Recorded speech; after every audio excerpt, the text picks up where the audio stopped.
It's very important to understand the data that you're working with. So when we talk about like service provision data, so that we're collecting, when we put information into V4, when we do GBVIMS, when we use CPIMS, when we use any of these things where it's basically we're just collecting data as part of our service provision, this is not perfect data. This is data that is going to be defined somewhat by who's reporting. It's going to be defined by who is collecting data. So perhaps maybe not everybody who's providing services is collecting data.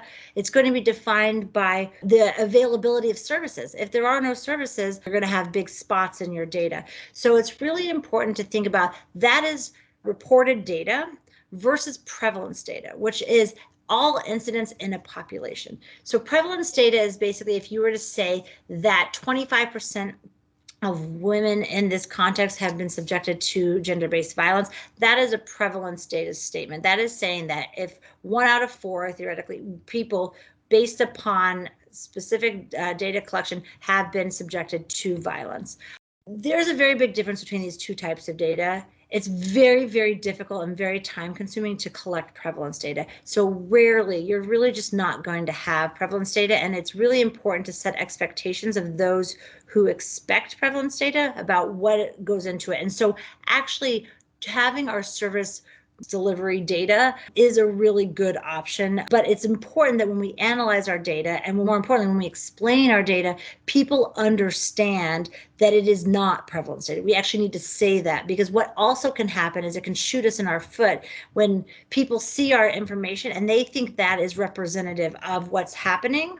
And we know that maybe if there are no service providers here, the cases are going to be low because no one's reporting, whereas they might think, oh, there's just no GBV here.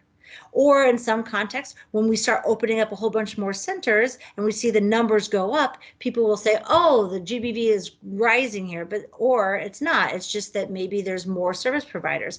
So the difference between prevalence and reported data is really, really important in terms of how we interpret the data. And it's very important that we always clarify that in our narrative reports or when we explain it, because it is like the most common misinterpretation of GBV data for sure, and child protection often as well. And it causes us a lot of problems in terms of advocacy as well, trying to get funding for programming and that sort of stuff. So it's really, really important that's clarified. And depending upon what your need is, I mean, prevalence can be really good for like a one-off in terms of if you want to do a big research study or that, but reality is that's not going to be an ongoing data collection process. It's going to be more like those that are in line with your services. So this is just a more reasonable and a feasible method of data collection for long term.